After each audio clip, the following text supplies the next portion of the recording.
You're listening to an Anazao Ministries podcast.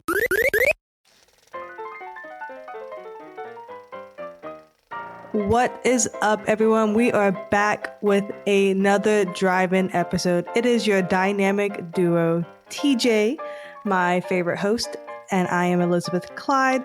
We are going to be talking about a movie that literally had me sobbing today, like ugly crying. I'm still not okay. We might have a little therapy session in the middle of this, but that's okay. This movie needs to be talked about. So this one is actually TJ's pick. So TJ, let's just jump right in. Tell us about the pick that you have chosen for our drive-in episode. So originally, when I first heard the idea, I was like, oh, awesome, summer blockbuster. I'm going to talk about aliens.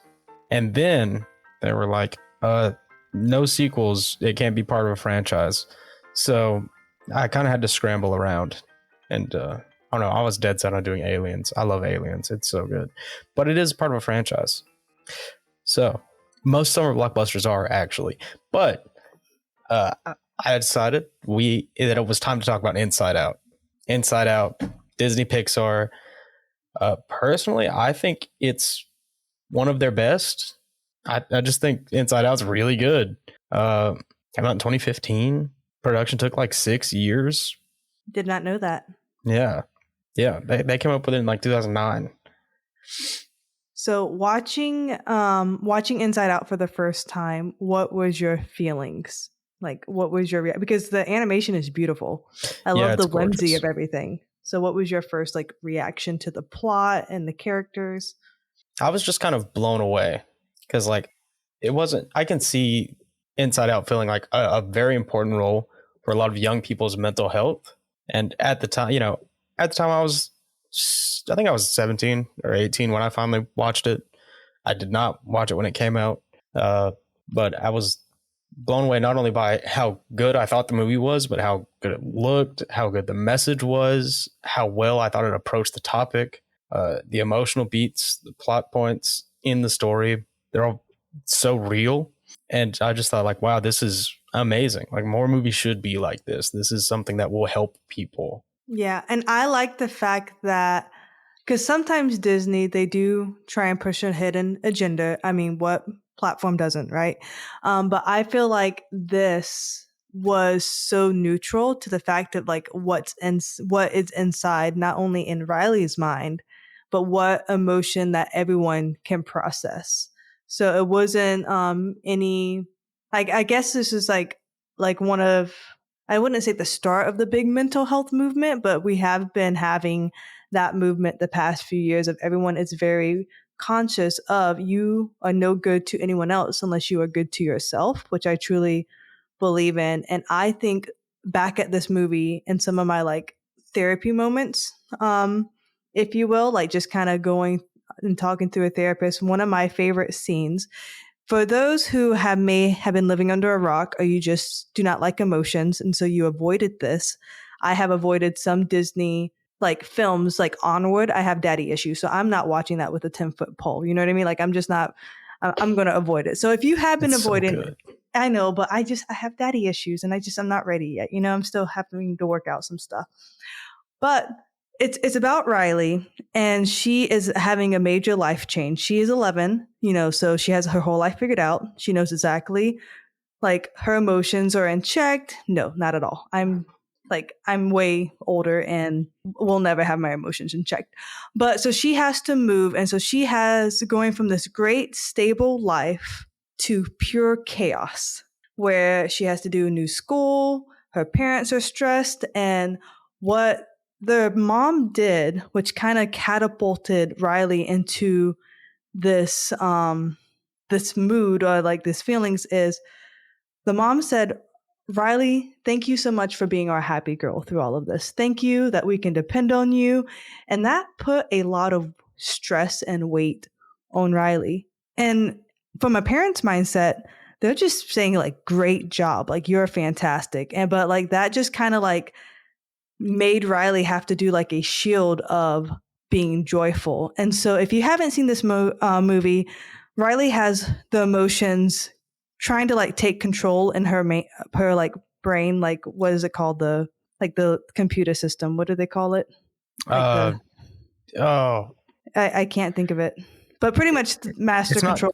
Command Central, is it? It's not, but pretty much they get to take turns driving Riley's emotions. So it's joy, it's sadness, it's anger, it's disgust, and it's fear. And so with every scenario Riley faces, the emotions will take turns, helping Riley navigate and processing her life. And joy is the main emotion that kind of like bulldozes the other emotions. She definitely has control issues. I don't relate to her whatsoever at all. And it's this constant battle between joy and sadness, polar opposites. And so joy is just like, sadness, here's your little box. You stay in here. We're going to be joyful the whole entire time. And then when the mom said, thank you so much for being the happy girl, the other emotions was like, whoa, we're going to take a step back because that's what mom wants.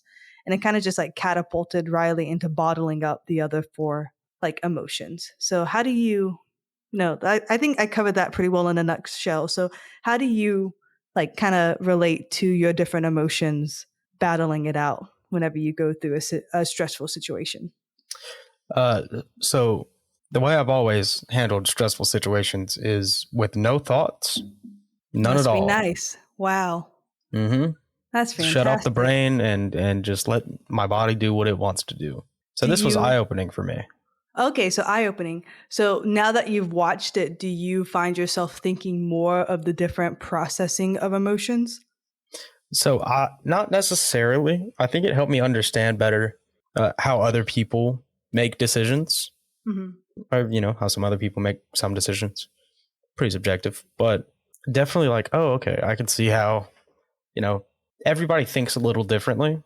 Some people can like rotate an apple in their head, and some people like have the inner narration. Some people think in like pictures. It's just a million different ways for people to think, and this helped me understand that a lot better, which was helpful, I think.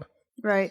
And I feel it's so good to process the emotions. So my natural response is to be the happy girl because I grew up in a very stressful family with mom and dad always fighting, and dad would leave, dad would come back, dad would leave, dad would come back. And then like my oldest sister was like perfect. And so she had the perfect grades. And so, but she would, have discipline problems. So I always had to keep the joy on, even if I didn't want to. So I was always, and it kind of developed my personality. So I always had the jokes. I was always goofy, because I just tried to lighten the mood with my family because it was just so stressful.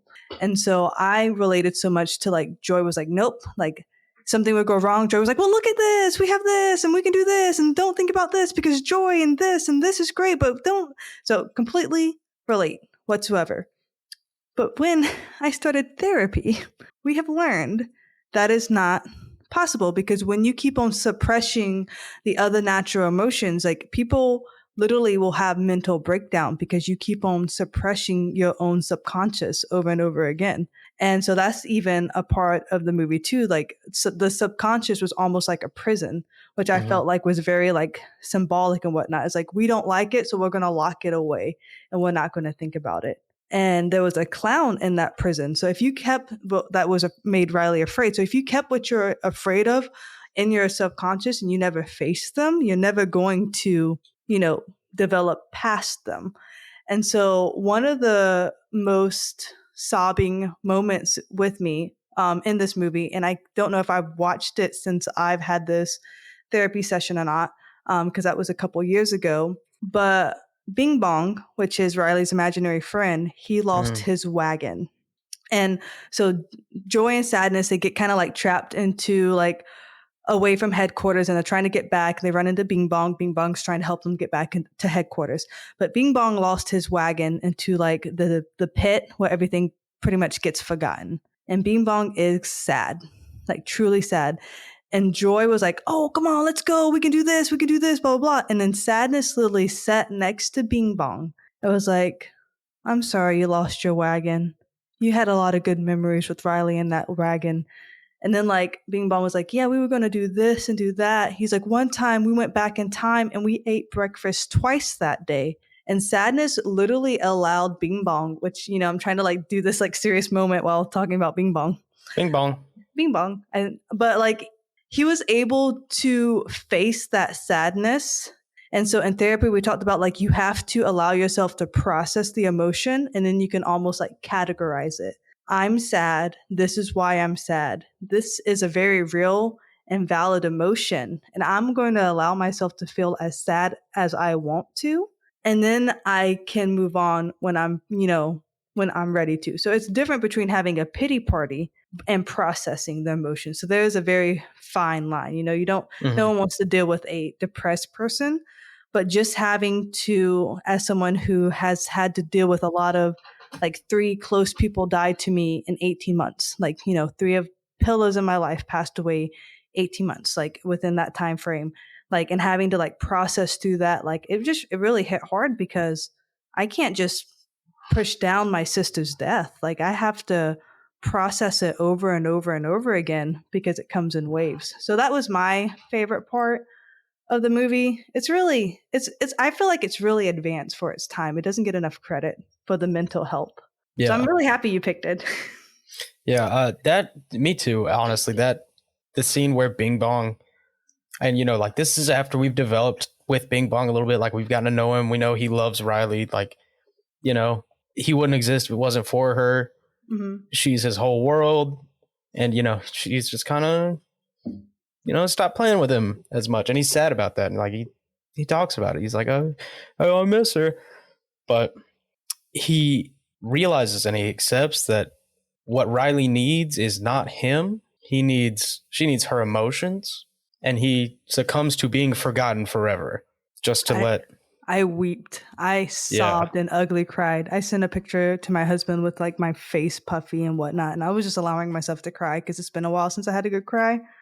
But gosh, the sacrifice, man. Yeah. Like, and I think it's one of the most poignant, sad moments in a Disney Pixar movie. mm-hmm. Truly one of the best. If you haven't seen Inside Out yet, it's been 8 years. The sequel comes out next year. Does it really? Yeah, allegedly. But that is one of the very few moments in any movie that makes me tear up every single time. It was hard to talk about that without crying. Yeah. And I just think of the symbolism of almost letting go of the childhood and like you see Riley's childlike innocence start to not really go away, but it starts to develop. And so Riley has what they call core memories. And so the core memories have all been joyful up until this time. And then finally she had a sad core memory, which plunged her emotions, really plunged joy into chaos. So if Joy would have just accepted it, like there would have been no movie. But that's the great character development of even Joy, because she realizes that we need sadness. Because if it wasn't for sadness, we wouldn't be able to experience life so much. And so Riley like goes to run away, and it's sadness that brought her back. Because like if we just bottle it up and we don't allow ourselves to be sad, but more importantly, if we don't allow ourselves to communicate to the people we're closest to our sadness, like then it's going to be hard to find joy on the other side. Because I'm a firm believer, like I feel like this phrase is so overused by churches, but it's so true. We are better together. And so like it's been, whenever my sister passed away, it's actually coming up very soon, which is, we talked a little bit before the show. I was like, yeah, I was in my feels today. I kind of just laid around the house but it's coming up. And so, which is probably why I got even more emotional. But I need people during my sad times, like I need people to process with. I need people to pray for me with. I need people to allow me to be angry when it's not justified and just to let it out. And so like doing it on your own, which Riley tries to do in some of this in some of this movie, at the end when she literally like told her parents, I'm sad. I miss home. I miss my friends. And like, it was just a healing moment. And so often, like, we just need to, I'm a firm believer in therapy. Like, if you can't talk to your friends, pay someone to talk to. Yeah. Or come talk to me. I'll talk to you guys. But like, you just need to talk it out with someone and like feel that acceptance and that love. So Good job, TJ. You didn't know we were going to talk about therapy, did you? But this is like it's a the good one. therapy movie. It really is. And I love it. And I actually hate crying so much, but we talked about it in therapy and it's okay. Yeah. It's okay to cry. And I don't know. The Bing Bong scene always gets me. I don't remember my imaginary friends. I do. It was pound puppies. They followed me around. See, I don't remember mine. They had to sacrifice themselves. It's so sad. But it is, I think, the core message of Inside Out is really, really important, especially for like the target demographic. They were aiming at girls aged 11 to 17. Mm-hmm. And, that's kind of on the nose. Anybody can get the message from this movie, which is you have to feel all of your emotions. It's just the way it is. And you can't have happiness without sadness. There is no light without the dark. Mm-hmm.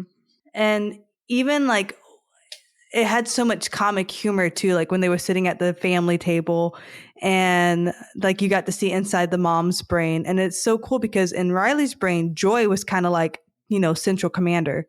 Mm-hmm. But in the mom's brain, it was Sadness who was central commander. And so it just shows how everyone has different personalities. And at the end of the movies, if you like watch the scene and stuff, it did like other characters as well. Mm. But the dad was my favorite. Literally, like when you went into his head, they're all watching football and it's 5 angers. Yeah, it's 5 literally angers pretty much. And it was like, sir, we are detecting serious hints of sass. He's like, activate the foot. The foot is down, sir. The foot is down. I'm like, why is this so relatable right now? Like, it's so fun. And so timely. I'm trying to think of like what else I love. I can't think of anything bad to say about this movie. Mm-mm. It's funny. It's well written. It's smart. Conceptually, it's incredible. I might talk about that in a minute. But I don't know. Even Riley's not the main character. No. Riley's the setting. That's a good way of putting it. Which is awesome. But Riley is also a good character. And personally, I love hockey. You do love hockey. I don't think that's a secret. And I wouldn't say it's integral to the plot, but it definitely is important. Interesting. Yeah, so, I count this as a hockey movie. But I mean, hockey is her core memory though. Mm-hmm. So I would say hockey is, very needed in this movie. The Prairie Dog team must win. Yeah. So did you get like really like in the feels whenever she missed the winning goal? Yeah, I mean, it happens. I can't, if I could relate to it, I feel like it would have hit pretty hard, but I've not been fortunate enough to, be able to play hockey like that. Because, she's in Minnesota. I'm in South Carolina. True. Gosh, and it's so dang hot here. Yeah. So dang hot, but it's fine. Yeah, I just love because maybe not you, but because I was about to say, and who hasn't gotten jealous of like when your friend, like your best friend starts to make other friends? Like that's a real emotion. Like I felt that. Like I literally, when my best friend went to college and she got a roommate and she was talking about how great her roommate was and blah, blah, blah, blah, blah. I was like, oh, okay, just replace me. That's fine. And I was 18. So granted, I had the emotions of, and probably still do, an 11-year-old girl. Well, sometimes we all feel a little bit like an 11-year-old girl. Even you? Oh, yeah. It happens. It does. So you mentioned something about conceptually. So what were you going to say about that? Oh, that is the part. Like taking what was originally going to be the main character of the story, Riley, and turning them into the setting is genius. Oh, I gotcha. It kind of is like an Osmosis Jones type of feel. Yeah, but in like a good way. In a good way. Like Osmosis Jones is a funny movie, but let's be for real. Yeah, no, I gotcha. And just the imagination of it, like Bing Bong was like, there's Deja Vu, there's Imagination Station, there's Honesty Island, there's Deja Vu, there's the train, there's this, there's Deja Vu. And I'm like, it's so clever. Yeah.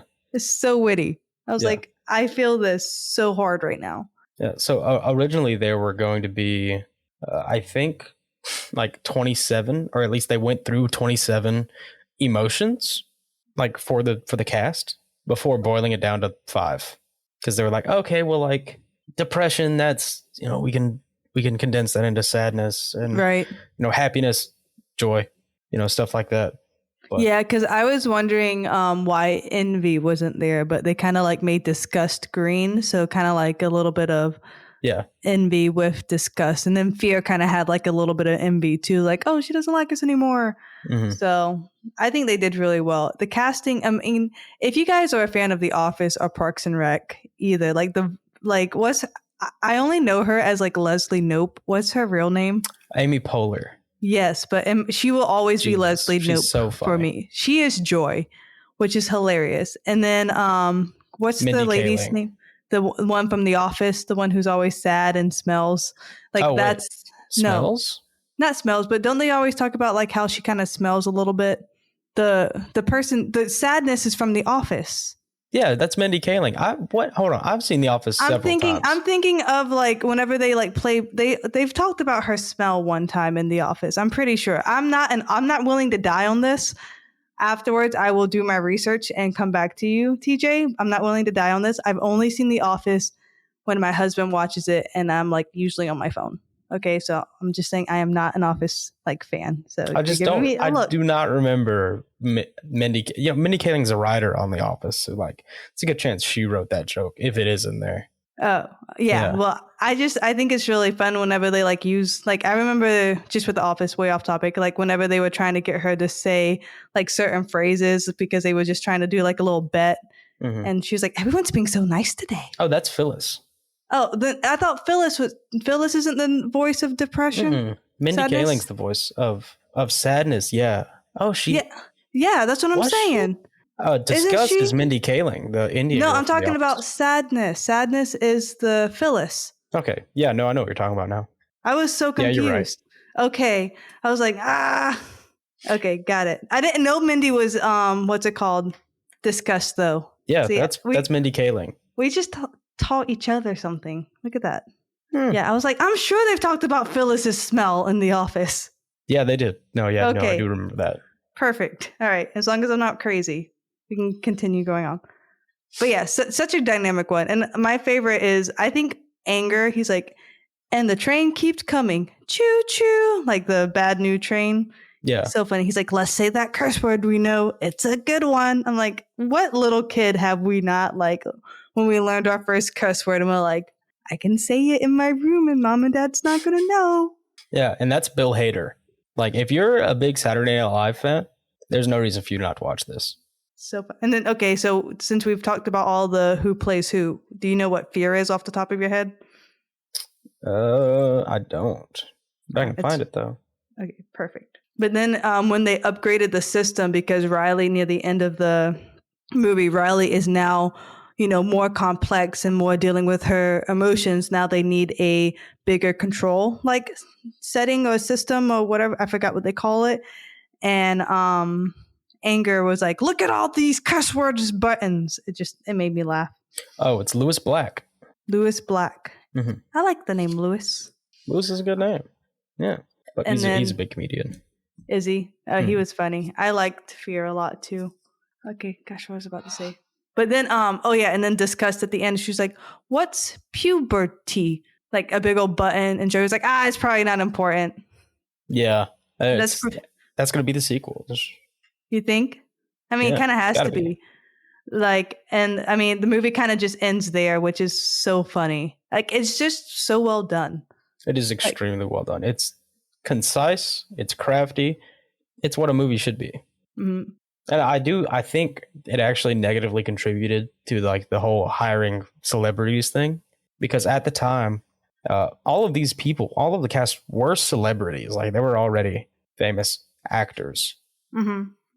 and this is like specifically to voice acting. But the difference is, which I think most people failed to realize after the fact, is that they were all also comedians and talented people, which is what, kind of gets forgotten about for doing all of these, animated adaptations of things like the Mario movie. Oh, you think they're just? I still haven't seen that. I'm going to one day. Yeah. But so you think they're just kind of getting the A-list celebrity just for the ratings and not the talent? Oh, they I can see are that. for sure. The only like A-list actor who should be a voice actor, and like there are a few that can voice act very well. Don't get me wrong, but Jack Black That man, Jack Black, can do anything. He's a fantastic voice actor, actually. I mean, he's the panda, so He's the panda. He's the big fat panda. yeah, I love him so much. Yeah, he's also Bowser in the Mario movie. I heard that. Yeah. I remember hearing that. I was really excited. For some reason, when I first heard about the Mario movie, I thought it was going to be a live action one. But Nah, that's old. Is it? They made that in the 80s or 90s. See, I just gotta. I'm afraid. I'm just hoping I don't have to do a what's new episode anytime soon because I do not know what is new at the moment. Yeah. That's my PTA. All right, back to our PTA. Yeah, public PSA. PTA is from the school. I never know. Sorry. I don't know what PTA stands for. PTA is Parent Teacher Association. Oh, I did know that. Okay. PSA, public service announcement. But back on track. Any final words do you want to say about this 10 out of 10 movie? I think you outpicked me on the movie because I was a chump and just Googled summer blockbusters and picked Inception, which I still love. Inception is a fantastic movie. So if you haven't listened to mine and TJ's drive-in about Inception, you should because it's fantastic because it's TJ. But any lasting thoughts on Inside Out? On Inside Out specifically, I'll get to that. Okay. Ahead of the matter, I think it's unfair that we, the youngest two, as a pair, were forced into this challenge with the no sequel summer blockbusters. We're barely old enough to remember summer blockbusters that aren't sequels. But for Inside Out specifically, I don't. My favorite Pixar movie is Ratatouille. Agreed. That's for, Ratatouille is almost a perfect movie as well. Agreed. But I do not think there is a Pixar movie that is more well put together than Inside Out. But also, so one thing I would say Inside Out has over than Ratatouille is the music. Like whenever they go dun dun dun na na na na. No, you don't think so? No. You like the French? You like the Paris? Michael music? Michael Giacchino is an amazing artist. First of all, the Ratatouille soundtrack is incredible. It is good. I listen to it all of the time. Do you? It made my Spotify Wrapped for the past 3 years. Interesting. Actually. Good to know. Good to know. I'll have to pay more attention. But literally, when I put that movie on, and it went dun dun dun, like I just like something within me just like felt comforted and calm, and I was like, "This is going to be okay." Like it moves me, so that's why you get so passionate about anything. Is if it can literally move your heart, like oh my goodness, it's so hard to do. Like coming from a TV screen to actually like emotionally move someone. Is fantastic, and that's why we're talking about I will say Inside though, Inside Out probably does have like the second best Pixar soundtrack, and that's because Michael Giacchino also did Inside Out. Oh, okay. Yeah. I did not know that. Yeah, he's just trying to evoke very different feelings for Inside Out than he was for Ratatouille. So, and it's noticeable because he's incredible. All right, good to know. Mm-hmm. All right, so it's time to wrap up. And last time it was hard to get down with your favorite snack because you're not really a snacky person. So today's question is, what is your favorite icy flavor? Coke. Coke Icy is amazing. If Coke tasted like Coke Ices, I would drink Coke. Oh, so you're a Pepsi over Coke. Now I learned something I'm a Dr. new. Pepper over both. Gotcha. Yeah. So mine is, TJ, we just do so many episodes together because I guess we're just fantastic. So if you ever watched mine and TJ's Drinks with TJ's episode, my favorite flavor is blue. So blue Powerade. I think the slushy flavor is blue raspberry, right? Yeah. Oh yeah. So it's like I just go blue. Yeah. So, you'll never miss with the blue. Blue is good. So good. I think, but if you've got like a kind concessions employee, they will mix the Coke and the red for you, and that will be the best thing. See, I don't like cherry. I actually detest the cherry slushy. Really? Yes, and I want to like cherry. So I know when cherry it's not that tastes good by itself. Yeah, I know when like cherry flavor anything, but I can make a cherry pie. I can make a Black Forest cake because I know how to make cherry taste good and what it tastes good.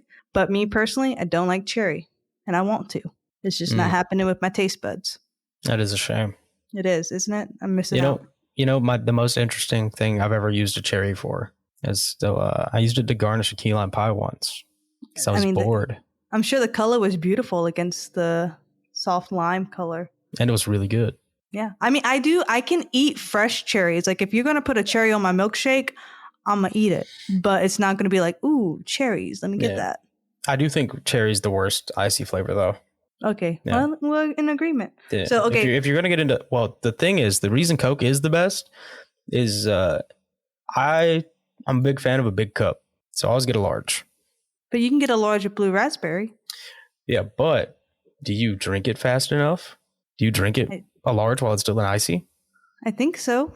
Because I have to do like I take the straw and I do like the little pokey thing so I can eat like the ice chunks left over.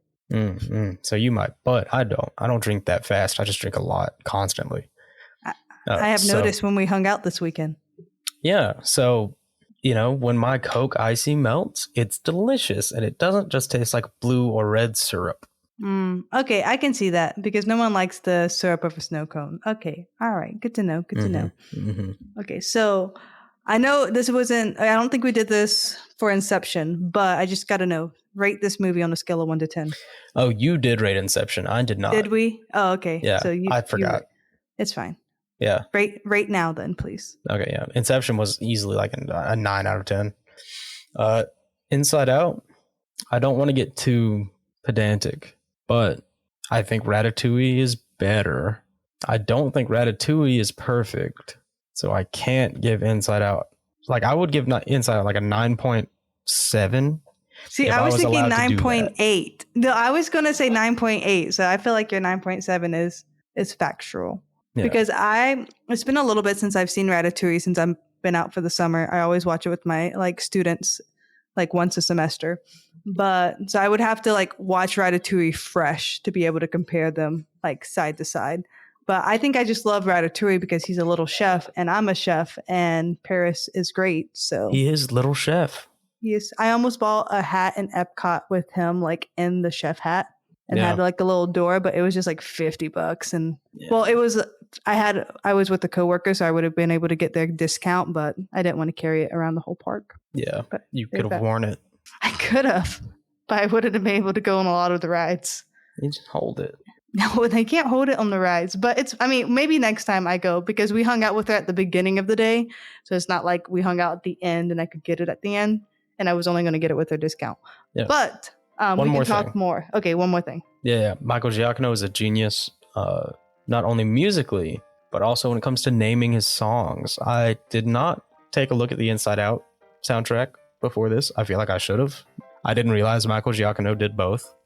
But the name of the track always correlates to the scene that it's attached to in such a way as to evoke a new feeling about it.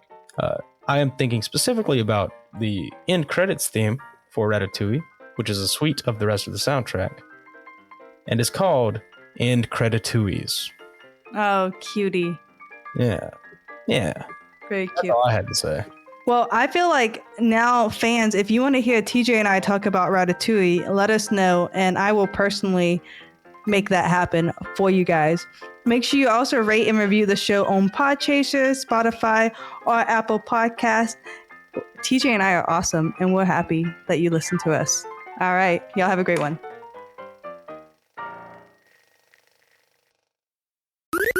This was an Anazao Ministries podcast. If you enjoyed this show and would like to learn more about our network, be sure to check out the Anazao Ministries Podcast Network.